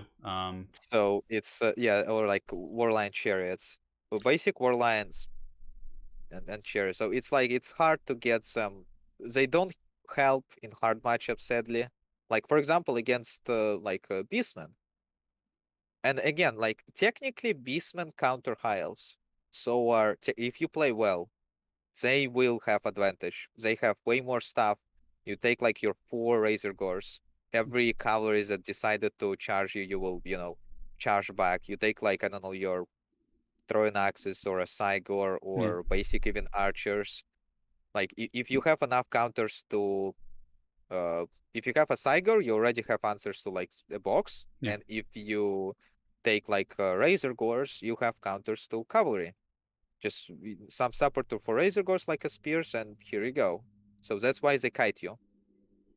yeah, High yeah. elves, high elves are sadly like if you wanna win like competitively with high elves, you have to cheese like Teclis and Star Dragon like net and like breast attack on a lord. So it's Yeah. like sad times. That's okay. But they're like high elves in general aren't like there's kind of a misconception, at least on my channel. I don't play high elves much. I just started. And a lot of the times when I do put up high elf replays, it's me like not knowing how to play them and like learning them. So I think there's a misconception about them actually being like awful. But as I played them more, and of course, if you do watch people who know how to play high elves, especially people who really are going super competitive, I think they can do just fine. They're a good answer There are against dwarves and against undead, which is awesome. there are no like absolutely awful factions. There are better factions. Yeah. Like like basically all meta factions right now are better. It doesn't mean that these guys are bad though. Yeah, it's pretty insane considering we have like 15 factions that there's even a semblance of balance. Because like if you talk to most like, I was watching an interview with some StarCraft guys. I think it was Tasteless. No, it was Artosis talking with these staff members at a new game company called Frost Giant Studios, and they're developing like the next big RTS game. Most of the employees at that studio are like ex Blizzard employees who did Warcraft and StarCraft, and they're working on like a big new RTS game, right? And they were like talking about how difficult it is to balance like 3 and 4 factions, and I was like, oh man, like the fact that we have 15 and there's even like a semblance of balance like that we can make happen. Granted, yeah, we need community rules, but it's pretty impressive for sure. Yes. Anyways, next question is from Lenka. Says, what probably won't be in Total War Warhammer 3 but you wish it was? So in Warhammer 3, I'm fairly certain we're going to see Kislev. We're going to be seeing Ogre Kingdoms. We'll be seeing Chaos Demons, Chaos Dwarves. Those are 4 factions, right? Essentially, and the Chaos Demons could potentially be split into multiple factions. We don't really know. Yeah, because they each kind of have their own thing. But I mean, aside from those, Felkon, what is a faction you would like to see in Game 3 that you don't think we will? We probably won't see a Frost Dragon for Kislev, and that's what I want. Yeah, So, yeah. yeah. Guess those You don't see my bias at all, no, don't you? So yeah, You never know. that, You never know. They'll have bear cavalry though, which will be pretty cool, and they're gonna have like that's amazing. they're gonna have Yes. lore of ice and things like that. I'd really like to see. I think Cathay could be really cool. I think that'd be really fun to see them in action. But I don't think that's beyond the realm of possibility, considering how popular or how much Creative Assembly probably wants to reach out to the Chinese market. So I think we might actually see Cathay. Let's see, who else are we missing? Amazons are one we probably won't see, which could be really, really interesting. There's all kinds of weird like sub-factions. Like Araby could be really fun actually, but I don't think we'll see them. I'd like to see all those, honestly. I think that'd be fun, but yeah, I don't think we'll see those ones. Maybe Cathay, but not the other ones. All right, so from Andy11, hey Turin, how would you feel about giving each main faction a legendary hero?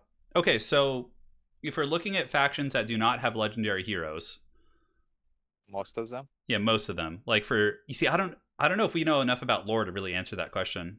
Yeah. Sadly, that's That's for lore nerds. We know like we are nerds, but we're not that nerdy, okay? We're not learning. Yeah, I've been reading books. I'm reading like the Masters of Stone and Steel and the Gotrek and Felix series. So perhaps I could give you some insight on that. I think what I could do is maybe do another podcast at some point with like Lore Master of Sotek, and we could discuss that, because I know for like Empire you could have like a Luther Huss type character. You could have Valton. For Warriors of Chaos, there's probably tons of them. There's tons of weird like chaos characters and stuff. But unfortunately, neither of us really have the knowledge or expertise of lore. As much as I love it, I'm still learning it slowly. So I'm a little bit.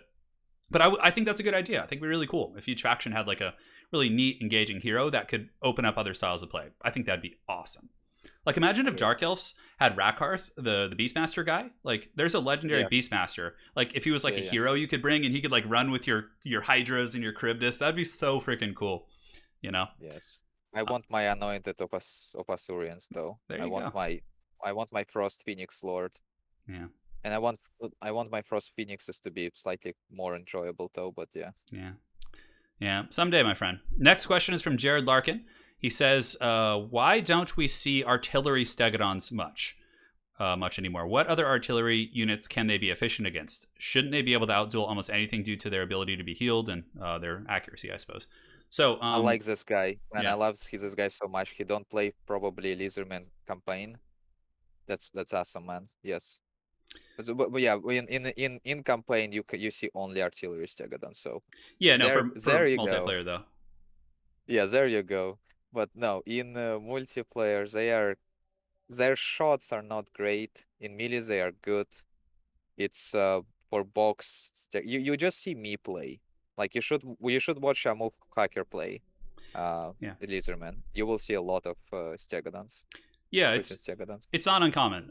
Felkon doesn't use them really, but it's really like when I used to play against Hyale Nale or A-Move Hacker or many of these very good Lizardman players, it's not uncommon to see them bring these stegodons, because cannons are very popular against Lizardmen. Like Vampire Coast brings them, Empire brings them.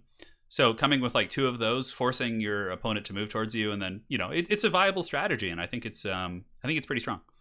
So, I just take them against High Elves. Yeah, against High Elves too, it can work. That's pretty fun. Because like you said, Jared, a very good point you made is that they can be healed, right? So they can endure quite well if you want to bring a Life Salon or Mazda Mundi or anything like that. You have Shield of the Old Ones too, like if you want to just pop it, like whatever.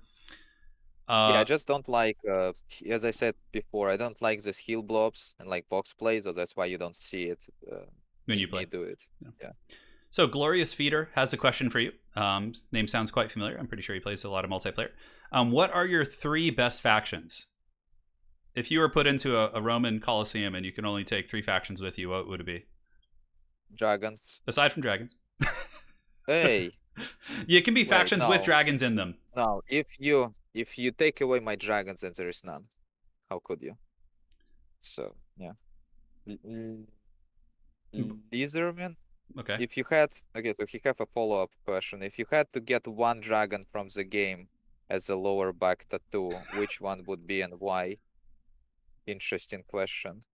I actually don't really like how this game like portrays dragon. I would take like probably Game of Thrones dragon or maybe even Smaug. Yeah, I like this like one by look. The big kind of if this is like by look, like only just tattoo, just by look.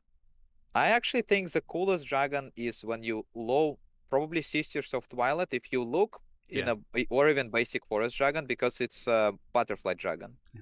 It's so cool. The antlers are badass too. I love the antlers on those things. Yeah, but if you look like in a bottom, it's literally a butterfly wings. It's amazing. This is probably the coolest one. It's like a flying crocodiles with awesome antlers and butterfly wings. Yeah. Amazing. I think forest dragons are cool. So to answer the first question though, Lizardmen, one of your main 3 factions. What are your other 2 that you're the most prolific in? I don't mind 3 factions, so that's like what would you say are your best though? Like you don't main them, but you're the best. Elves, Lizard, all dragon factions plus Lizardmen. Besides counts. I don't really like counts. Yeah. Okay, so like the elf factions more or less, High Elves, Wood Elves, Dark Elves, Lizardmen probably is like your favorite to play. Norska. Chaos for some extent, but like their dragons are weak, so yeah, it's a shame. Vampire counts also for some extent because I don't like vampire count playstyle. It's like heal blobs. Yeah, So yeah, fair play. Yeah, dragon factions plus lizardmen because they have big dinosaurs. they So are, yes, kind of so obvious. Yeah. next question is from Tequila Sunset asking, what are some changes you would make to Nakai to make him good? Like if you were a developer at CA, you had control over Nakai, what would you do to make him like a good lord? Uh oh, wait. What's the what against the words of a question? What are some changes you think could be made to Nakai to make him viable in multiplayer? From Tequila Sunset. Some changes. Well, the obvious one is minus 200 gold. He is viable. Cool. Pretty straightforward. So this is, yes, because in multiplayer it's all about cost effectiveness, and the reason why Nakai you never see him because it costs you like I don't know, Hello. it costs you like a full stegadon to buy Nakai. Nakai is not a steg. He cannot shoot. He don't have poison around him. His fighting in melee basically is like a stegadon, but stegadon cannot get pushed around by anything, Yeah. and Nakai can. So I think like minus 200 gold, he will be decent. Fair play. And in terms of like abilities, if we just give him, I guess maybe like some stat buffs, but his main problem, he get bullied by large stuff still. Like there is a lot of units in this game. I get it. The CA like animation team get like an amazing job of this animations of like a tree fall, like a Durtu can fall from a cannonball. Yeah. It's sad. It's really bad. It hurts in these units a lot. This like Yeah, these it definitely animations sucks. Yeah. of big monsters and stuff getting bullied and like drop on the ground. This is the biggest difference between like a good unit. So it's kind of sad, but cool. Like these animations, they hinder. They don't help. Medusa, that's literally why Medusa is bad. If Yeah, she Medusa she wouldn't gets have knocked over any by of a this, spearman. yes, it can get, yeah, exactly. It can Yeah. get knocked like a calorie charge, can stun lock a Medusa. So Yeah. It's pretty so depressing. yeah, this is what it's true for all of them. It's like Nakai problem, but not only Nakai problem. So for Nakai, cost reduction, less getting staggered by big things. Call it a day. Next question is from Jeremy Holler. He says, Kislev versus Cathay versus Chaos Dwarves plus Chaos. Who do you think will It's be like, the starting factions for Total War Warhammer 3? I think we will get Kislev, and I think we will get Chaos Demons, Ogre Kingdoms, and I think those might be like the starting factions more or less. They have to save some for DLCs, and I think Chaos Demons is going to like entail a couple factions like within it. Like there'll be like Demons of Khorne, Demons of Slaanesh, Demons of Nurgle, and they'll probably have like a Chaos Undivided like thing where like Warriors of Chaos can bring like small parts of the demon factions, but not all of them. But yeah, I actually think it should be demons done against Kislev because yeah, that's good. demons That's need a great lot. too. Demons, at least maybe I'm wrong, but I think demons need a lot of factions. Yeah, it's It's going to be not one interesting. faction. Like, yeah, demons need, at least maybe I'm wrong, but I think demons have enough variety to make it into 4 factions. It's No? tricky. It's tricky. In tabletop, at least in 40k, and in Sigmar, demons, yeah, they have their like chaos demons can all be mixed together. Like that's typically how I think it's done. But I bet you they'll have like a chaos demons main faction, and then they'll have sub factions which can further specialize. That would actually be really cool. Yeah. Because there's not like if you look at Nurgle, you have like you have a I bunch of want characters. I want a very fleshed out demons. It's kind of like Yeah, that's the point. Like this Ogre Kingdom, uh Chaos Dwarfs, if they will be DLC, I'm fine with that. If yeah, if Chaos Demons would be good enough fleshed out, that's like something like different factions, they got a right? lot That would going be on, man. cool. They got a lot going Yeah. on. It's tricky though because the core roster of the demons is kind of limited in some respects. Actually, yeah, Like you're right. It's like if you make something like a basic faction and then you have very unique sub factions. that would be really cool. Like to the point where That would be they're it. Yeah. actually good. Like it's not like a crappy sub faction that like limits you, but it like gives you deeper access into that god, right? Yeah, it will be hinders like of like some variety, like basically of other demon, Mhm. but you get like way more stuff for corn or something. That would be cool. Yeah. Like, I don't want to see chaos demon armies that are just like a mixed like chaos soup, as they call it. I think that kind of takes away some of the flavor. I'd like there to be like you have the option for that, but then like have a Nurgle sub faction which like gets access to like some other units, like because the tricky part about demons is like the only troops you have for Nurgle are Nurglings and like plague bearers. So there's nothing else, you know. You need to make up stuff. Yeah, you need to make up stuff, or what you do for the chaos demon factions is you add in mortal specialists. So you have like the demon kin of Nurgle. So it's basically like Nurgle demons mixed with like chaos warriors with the mark of Nurgle. So it's like that would be it. Yeah, so like Yeah. sub faction, all sub factions will be like with chaos and divided troops, and like with with mortals. You get And the specialists. base, You get blight and lords. the base You know. ones, will get something like marauders. Yeah. And then it will be just get demons, or just demons. Yeah, That would be cool. that's how it's done in sort of done in Age of Sigmar right now. Like there's chaos demons as a pure faction, and then they have sub factions. So you have the maggot kin of Nurgle. It has like all the Nurgle demons, but then it has like elite, like unique Nurgle mortals. So like these huge, like chosen that are like bloated by Nurgle. It's like really cool. So something like that. Yes. Yeah. So there's our little rant about that, Jeremy. Hopefully that kind of answered your question. Really appreciate it, man. Right.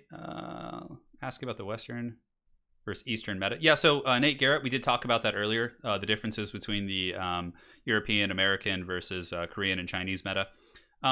We've all had different experiences. It evolves, it changes. It's kind of a hard thing to pin down, but Felkon mentioned that the Korean meta likes to go for a lot more killy units rather than probably wider builds that I've observed in the Chinese meta. Yeah. Yeah, that's my anecdote experience. So yeah. It's like... It's hard to say, man. It's hard to say. But if you want... on the Chinese variant of YouTube, the channel that does a lot of multiplayer is called the Wargaming Institute. You can check them out.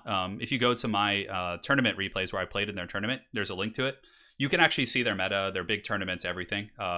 And yeah, you might not understand the commentary, but you can still kind of see what they're doing over there. But I love playing with people from other regions. It's always a blast. What are the best factions you could play as a starter in Warhammer 2? Asks Isaac. We kind of touched on this earlier a little bit, but... let's say, for example, Isaac has played some RTS games, has decent micro. Like, what would you suggest for starter factions? What you like to look, because at least for me it works. I play what I like. Yeah, I think I agree with that sentiment. Play what you like. It feels really fun to be playing a character you think is awesome. Like for me, I love the Empire. They're my favorite faction. They're my main. To like swoop in with Karl Franz or have. Like, I was playing in a tournament game the other day. I lost everything. I had Volkmar dueling Azag. And Volkmar just barely killed him. And, like, in my room, I was like, Sigmar! Like, I yelled it just by myself. Nothing else going on. I was, like, hyped, you know? And, yeah, that feels good. But if you don't care about that, you don't care about lore. Let's say you do come from, like, a RTS background. I think, like, adopting factions like Tomb Kings, which have diverse play and simplistic play, is really good, like Felkon said earlier. I think Empire is cool because it's, like, a training thing. Like, you have to rally a lot of units, a lot of cav play, gun play, monster play if you want. Like, greenskins are also quite cool for that same reason. They're really high skill cap too. Every faction is good then. I guess the worst would be elves. Yeah, dwarves are an interesting one too. Like if you're a new player playing dwarves, I feel like I've seen some new people come into the game, play dwarves, and they just get in this habit of like boxing and playing gyrocopter spam and things like that, which isn't going to teach you to be good at other factions.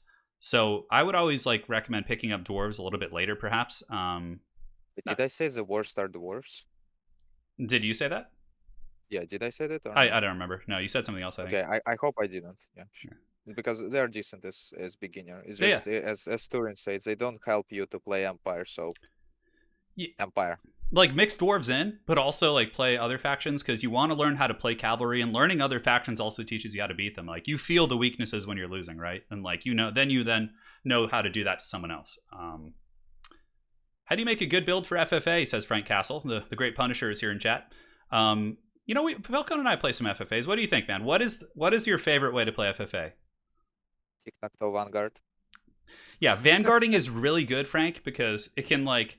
At least for me, people always hunt me down. You know, they want to punish me on the streams. So vanguarding is good because Yeah, it It's makes fun. you less of a piece of prey, and you become the predator, right? You're the one like cloaking and you know. I'm trying to make a reference for the old Arnold movie, but you guys get the picture. Yeah, Vanguard dwarves. When you play dwarves, don't play dwarves at all. Or if you play dwarves Vanguard on people, or do like something like a moving, Yeah, like don't try to artillery, box, because artillery always loses.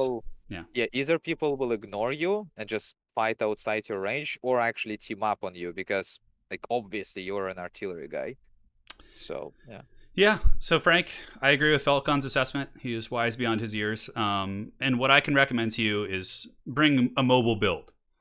Don't sit back. Don't shoot artillery, like you said. You're going to lose. People will ignore you. And even if you're the last man standing, you're not going to have enough points. Aggression, mobility, healing, all that stuff is really good in FFA. Oh, cool spells. Flashy spells like even Cocomet, Purple Chain Sun. Lightnings, Purple Suns, Flames, all the cool stuff. Take it. They're great, and take it. Take one. Yeah, Yeah. that's great in FFAs because there's way more stuff on the field. Hell yeah, man. See, Felcon knows how to live. Yeah, you know what else is like good? Like I've done so many builds that I thought were memes in FFA. Like I used to go mass war wagons with Volkmar, and then I realized it's good because you're like mobile, hard to pin down, and you can get a lot of points from poking and stuff. So yeah. Next question is from Patrick Leonard. He is asking me why I've recently picked up high elves. You were always the Dark Lord of everything, not the elves. Yeah. So why not Bretonia? I'm already pretty good at Bretonia. I have a general mastery of them. I'm not great, but I can compete. And high elves are a good answer against undead. And I wanted to have a faction in my repertoire that could own the undead factions because I kept losing to them with my empire. So, well, at least the vampire counts. I wanted someone who could just dump on vampire counts. And Crumbling is a valid mechanic. Yes. yeah, Duff, I say that. That's for you. it's for the job plays. Yeah, I don't know. I've been enjoying them. I feel like they have some similarities to Empire. You know, I like I like Silverhelms. I like Reavers. Like I like all that kind of Yes. stuff. All right. Yes. So Lord Google is Hand of Glory with a laser lizard, Stegodon, or big salamander, or Shredder. Sorry, and viable. So he's asking about using Hand of Glory from High Magic to buff your lizardman range tools as well as the Dread Saurian in melee combat. Like, what is your take on actually using that ability? I have been trying to use this Dread Saurian as as Empire uses Demigryph Knights to protect my backline as Lizardman. I love it. Use Saurian to protect Lizardman backlines. That's so cool. I don't know, man.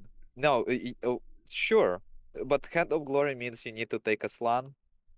Yeah. So yeah, that's great when you have a basically. I guess that's the only way to even play high slan with a laser diner or a stegodon, Mhm. or even big Sally because you can heal it. Big salamanders without heals is just like one of the worst units you can take. But with heals, it's actually pretty decent. Yeah. Maybe. I don't know. It has low ammo as well. It's decent, I guess. The cool part about Hand of Glory is that when And you this go ahead. and this guy's using Saurian to protect his backline, so I think he's knowing way more than me. It's, This is it's great. it's next level. Yes. Yeah, Hand of Glory. Every time you cast it, triggers the Shield of Sapphire. So if you are in like an artillery duel or something, it can be helpful because it'll buff up your ward save on your range tools. But yeah, it's not a terrible idea. Yeah, and also all jokes aside, using the Dread Saurian to defend your backline isn't going to be terribly cost effective, I suppose. It's great. A 3k goal to protect I mean, 400 skinks. yeah, That's the like best. I suppose if you're going for like a double solar engine, you don't want to use the Dread Saurian anyways. So you should just defend your backline. Felkon can probably elaborate more on this, but using like Sara spears mixed with chameleon skinks to poison their heavy cavalry while they charge in and you shoot them. The Dread Saurian should be used more for like an aggressive style of play. Would be Yes. my analysis. I'm very Yeah, poor at Lizardmen, but Felkon can explain. yeah, man. I might call myself a Saurian master, but yeah, the Saurian is all about you actually want to stomp something with it Yeah. and not defend your backline. Nobody will come at your backline. I guess if you have like a double laser, is High Mage finally not a monster I don't know about or the no? rules. Yeah. In unit cups in. Okay, so I guess I guess he is not. All right, so if he is not a monster, if he is just a lord, right? Mhm. Then probably that's a good idea to take High Mage, double Solar Engine, and Jetsorian. I guess the feral ones then. Mhm. And you just wait for something to come at you. Like you shoot like with your chameleons and with solar engines, and that your Jetsorian is just, he's like a waiting, like a cavalry. Just instead of two cavalry units, you have one feral Jetsorian. That Yeah. can be something. But yeah, Hand of Glory, that's not for Jetsorian, that's for Laser Dynas and Stegodons, yeah. Yeah. Yeah, and I mean you'll have Hand of Glory for your laser dinos, and then you'll have Apotheosis for your Dreadsaurin. That's kind of the synergy with that particular magic. But yeah, I mean like if you do want to use it as a backline tool, it's not even a backline. It's just like you shoot them with laser dinos against factions that have to come to you. When they come to you, the Dreadsaurian feasts on their souls theoretically. I do think there's more cost-effective ways to do it, but if you're a Dreadsaurian man, then you got to go deep and just Oh yes. and treat yourself. But Lord Google, thank you so much for the question, man. Looking forward to seeing you in the multiplayer community. The last question, Felkon, we've arrived at the end of the road. I know it's probably like 5 a.m. for you right now, but you're a creature of the night. So, question about local multiplayer communities. What are the most active regions? What about Asian communities? Yeah, in what regions of... Yeah, so I would say like, most people who play in our communities are from, America or somewhere in Europe or Russia and Eastern Europe in that realm. It's Europe. pretty. We are Europe plus America for sure. So Yeah, in Spain, there are local tournaments. In Russia, there are some local yeah, tournaments. In uh, Sadly, I don't know anything about Japan or India. yeah, In China, there are a lot of local China communities inside their own, like always. This is not no exception. So they have a lot of their own tournaments for sure. yeah. Korea, we need to ask Kark about it. I'm not We know sure. not a lot of Korean Well, they people. have Gromish TV. I think he hosts like tournaments, or he did at some point. But Yeah, all there's no. Korean guys that I know, they're fucking great. Yeah, So they're there's they're really that. good players. Yeah, I mean No, they're Korea. they're good people. I don't really care about how Oh they're yeah, no, they're all players. really they're all really friendly, really nice. Yeah, and Korea is like has a huge RTS history. Like most people in Korea grew up playing StarCraft, and that micro and like dedication to learning the mechanics of a game and the fundamentals can really translate well. Certainly there's some really really strong Korean players, and they're always a pleasure to play with. But yeah, as far as like America goes, like we just we don't have our own tournaments. We just usually play with we're with the European folks. I mean, all over the world, right? We have people. I know a couple people from Japan who play in our tournaments, in India. Really, I think I met one or two Indian players. But it really just depends on the time zones. That's the most obstructive thing, right? Like trying to play other regions can be a little bit tricky, just because like you'll have to play at like 5 a.m. I always feel bad for folks in Australia. Like Lotus Moon has to like get up at like 4:30 in the morning to play in community tournaments and things like that. Yeah.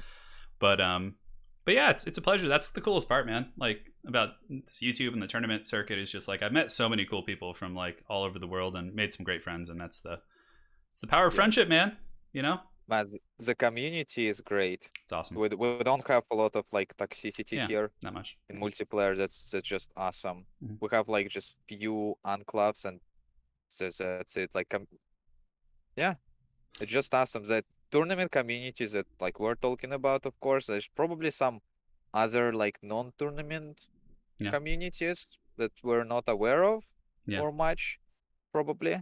But in what we're like brewing, this is just awesome. This is the best community, like gaming community I've been. yeah. That's for Same here. sure. Like not even close as like a cool factor. Yeah, we definitely like. There are a couple very minuscule toxic elements, but in general, we're pretty fortunate that like the majority of people. Now, playing in ladder can be pretty toxic and miserable. But if for any of you guys who are Sometimes. watching this, by the way, there's going to be a link to my Discord, and from there you can find a ton of great multiplayer Discords, clans to join, things like that. I would highly The recommend, more playing those. the more guys play on ladder and on tournaments, the Yeah. more chances that you will not get, just more people, the less chances to get this toxic, you Yeah, know, it's very toxic true. thing. So yes. Very true. Yeah, join the Discords. We have my son Herbert Walker puts on beginner tournaments. I host a Swiss league, which is like pretty casual. It's a good place to just like practice, get some reps in, and also we have sections where you can like just shout out, be like, "Hey, I'm looking for someone to play." And chances are you're not going to run into just like some trolling draw kite when you're playing in the Discord communities and things like that. Whereas on ladder, you can run into some nonsense. Not super often, but ladder still can be cool. But yeah, Yes. that's it. That's I think we got through all the questions, man. I know it's pretty late for you. Do you have any closing thoughts or words of wisdom you'd like to share? And again, Felkon, thank you so much for joining. It's been a pleasure, man. Always good chatting with you. Please take your casters. Yeah. Okay. Fair play. And then tic tac toe also. Narc. Oh yeah, man. Oh yeah, tic tac toe is Sotek tier, S tier, of course. Yeah. Yes, he's always good, man. I think I like in like of course I was like training tic tac toe in like all my games. He like paid for himself like once. Yeah. So he's absolutely like massively awesome. Yes. Yeah. The game is awesome. The developers are here, luckily for us. They even sometimes listen to us, which is great. Not all developers do it. Yeah. Yes. The guys who making models and animations, they're the best for sure. They're just awesome. There's some amazing artists, yeah, for sure. It's a blast, man. It's so cool that it like revived Warhammer Fantasy, basically. Like, yeah, man. Tyrion melee animations. Dude, when he duels Malekith, it's so cool. Malekith, so Krogar on foot have like he can blast you with Hand of the Gods, or something like Malekith can like put a guy on a shield and decapitate him. That's so funny. Yeah. Yeah. I love the Slan lifting up the Hellpit Abomination for the kill. Have you seen that one? Oh, that's like yeah, one of the rarest ones ever. This is so cool. So he can, squeeze a Hydra like in like a rope. It's like Darth Vader. Like drop it. It's like yes, he's like force choking the Hydra. Oh yeah, this is so strong. This looks great. And of course, when dragon, bites the head of Abomination, this is one of the biggest. Yes, that's awesome. Yeah, the sync animations are pretty cool. I love when the two dragons fight and they do that like big like dive dragon up. dance. Yeah. Yes. That's one of the coolest ones. So good. So if people want to catch you playing, you of course stream. You, I'm not sure. Where do you stream primarily? Is it mostly on YouTube or is it on Twitch? Like, what's the best place that people can track your business? Yeah, just on YouTube on like evenings and stuff. This is like way too late, of course. Yeah. Good. So we'll drop a link to Felkon's YouTube channel. You can check him out there. He usually will do streams where like the entire stream he'll play with a Medusa in every single build or like a Hydra. Yes. But like it's cool because he still wins most of his games with these meme units. Only memes allowed. Yeah. Yes. And if you want to see Felkon, going all out, you can, of course, see him in many community tournaments that will continue casting and things like that. But it's a great place to learn. Also a good place to see some fun memes. And, hands down, one of the paragons of the community, man. You do some great work. Thanks, Turin. Thanks for having me. Yeah, you're welcome, man. So that's it, guys. Thanks again for joining. It's been a while since we've had an episode of the Dreaded Haggard podcast. Big thanks to the Dark Lord himself, Felkon, for joining at 5 a.m. over in the East. And I think that's it. Thanks again for joining, guys, and we'll see you next time. Cheers. Good night.